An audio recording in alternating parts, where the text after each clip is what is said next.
बोला ही इतनी मिठास से। तुम्हें क्या लग रहा है तुम बच जाओगी? हाँ, ये देखो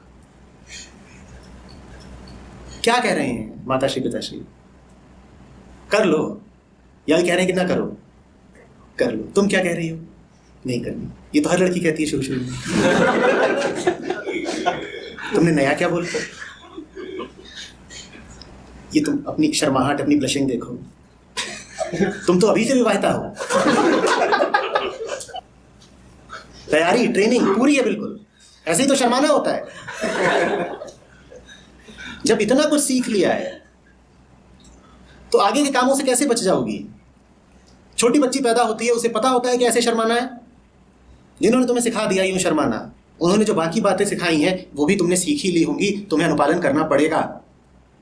ये लज्जा, ये शर्म, तुम्हें क्या लगता है इनमें कोई सौंदर्य है? यही वो जंजीरें हैं जिससे औरत जकड़ी जाती है। तुम में दुख थोड़ी उठा, तुम तो भाव विभोर हो गई। और तुम ही नहीं, पूरा कक्ष। मैं और कोई बात बोल रहा था तो इतनी मुस्कान बिखरी थी कहीं। अब देखो कौन बच सकता है? पहला ही वाक्य कहता है आचार्य जी जिम्मेदारी कैसे पूरी करूं। तो बात अजीब है, किसने कह दिया कि यह जिम्मेदारी है? बताओ किस शास्त्र में लिखा है, मैं पढ़ना चाहता हूं। किसने कह दिया जिम्मेदारी है? किस चीज को विवाह कहती हो?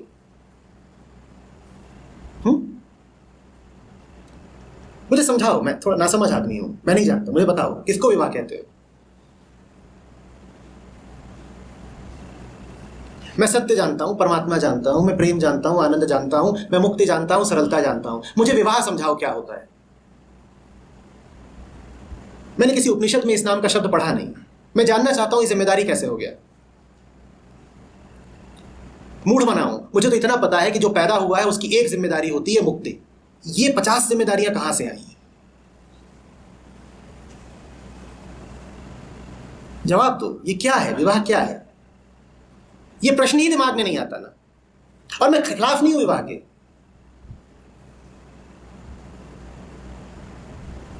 मैं बेवकूफी के खिलाफ हूं, मैं मूर्खता के खिलाफ हूं। विवाह कुछ होता होगा, अच्छा बुरा मुझे नहीं पता। मुझे समझाओ विवाह क्या होता है? जिम्मेदारी कैसे हो गया?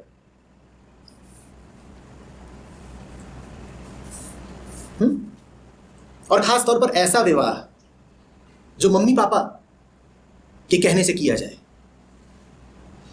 ये क्या है? तो आचार्य साहब मन नहीं मान रहा है ऐसे काम के लिए, शादी के लिए। तो जिम्मेदारी कैसे हो गई? तुमने शुरू में ही कैसे लिख दिया कि जिम्मेदारी है? और भी कई चीज़ हो जाती है। मतलब अगर तुम ऐसा नहीं करोगे तो लोग क्या कहेंगे, तो मतलब हम किसी को क्या जवाब देंगे? तो जिम्मेदारी है तुम्हारी।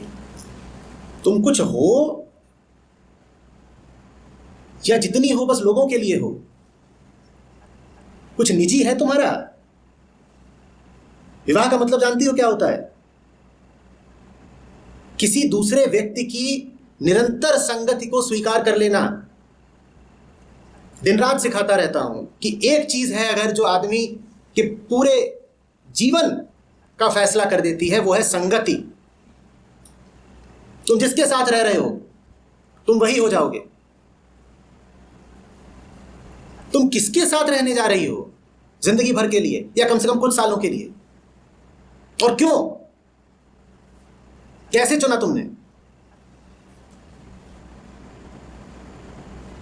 जवाब तो दो। पहली बात तो ये देखो कि संगति आवश्यक है। आदमी के भीतर अधूरेपन का भाव होता है। आदमी को कुछ तो चाहिए जिसके वो साथ हो सके। तो हम मानते हैं कि तुम्हें कोई चाहिए, संगति जरूरी है। हमारे भीतर अपूर्णता होती है और हमें हाथ पकड़ना है किसी का। किसका और किन पैमानों पर तुम चुनते हो कि किससे विवाह करना है? बताओ मुझे। पहली बात तो यह है कि स्त्री कहती है पुरुष की संगति चाहिए, पुरुष कहता है स्त्री की संगति चाहिए, वो भी स्त्री को जवान पुरुष की और पुरुष को जवान स्त्री की संगति चाहिए। तो सबसे पहले तो यहीं पर दिख गया कि तुमने किस आधार पर संगति चुनी है। तुमने किस आधार पर संगति चुनी है? तुम्हारा आधार है दैहिक सुख।